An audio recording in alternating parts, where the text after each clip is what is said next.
Hello, my name is John Pollock. I'm with Valent USA Corporation, and I'm here to talk about managing tough to control weeds with a post-emergence solution. I'd also like to take a few minutes talking about a grower demo program with Perpetuo Herbicide that Valent conducted in 2020. First of all, managing tough to control weeds with a post-emergence solution is somewhat of a misnomer. To control tough weeds, we need more than just a post-emergence application. We need an integrated solution that includes an overlapping residual herbicide, such as Perpetuo.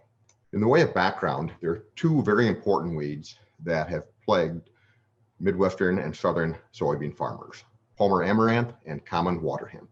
These are both members of the Amaranthus family. They're widespread.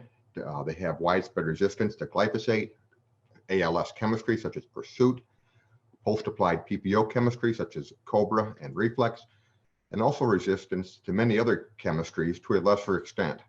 But even resistance to these other chemistries is growing very rapidly.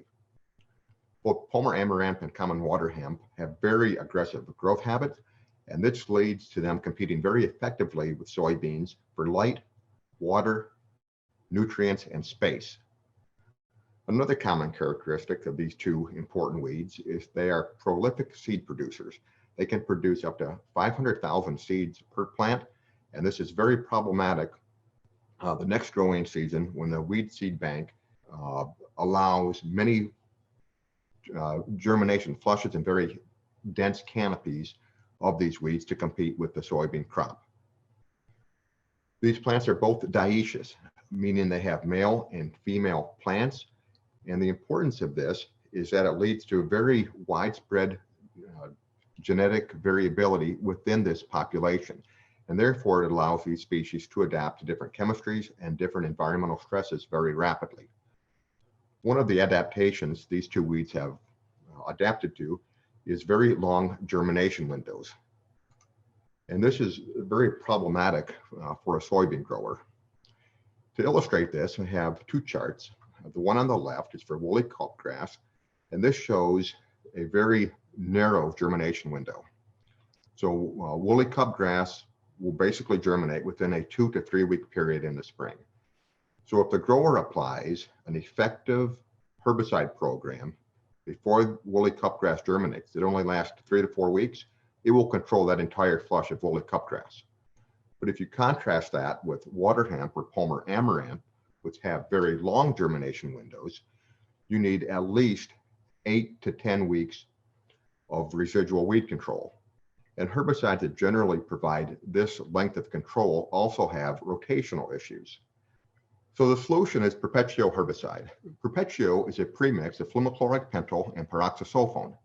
And what Perpetuo will provide is an overlapping residual to give pre-emergence Palmer and water hemp control from the time that our original pre-emergence herbicide starts to peter out.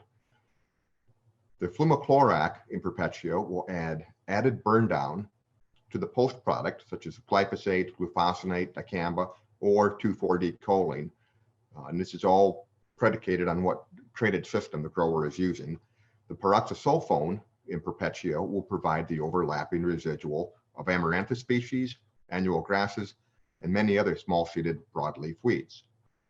We have two examples here, Valor herbicide, which has one effective mode of action, flumioxazine, and it will provide 4 to 6 weeks residual control, which is not enough to get us through the germination window of Palmer amaranth or water hemp.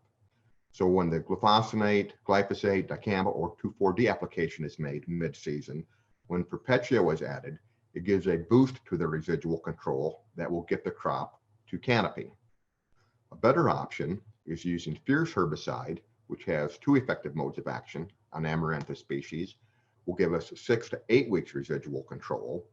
And then when that post application is made and Perpetuo is added, we have plenty of added residual power to get the soybean crop to canopy, which will prevent more germination of Palmer amaranth or water hemp.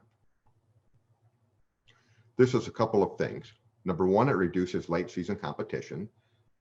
It allows for easier harvest.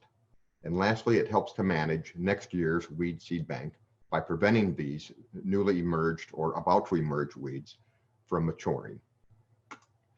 And I'd like to take a few minutes to talk about the results of the Perpetuo herbicide demo that Valent conducted in 2020. This demonstration program was completed in the Midwestern United States with 140 growers, and those grower locations can be seen with the pinpricks on the map. Each of these growers applied Perpetuo herbicide to 50 acres of soybeans and agreed to provide feedback to Valent on a mid-season and a after-harvest evaluation. The mid-season evaluation showed that 94% of the growers found that weeds emerged quicker in the competitive product compared to the Perpetuo acres, and only 6% of the acres showed that there was that the Perpetuo and competitive products were equal. When we go to the late season of the post-harvest comparison, we found that 67% of the growers in the demo program found that Perpetuo and the other herbicide acres looked roughly the same. 10% of the growers found that the other herbicide acres looked a little bit cleaner than those with Perpetuo, and 23% of the growers found that the Perpetuo acres appeared cleaner with little or no weed species. So the bottom line is that when there was a difference, there was a 2-to-1 margin of advantage for the growers that chose to use Perpetuo. We have a couple of quotes from some of the growers.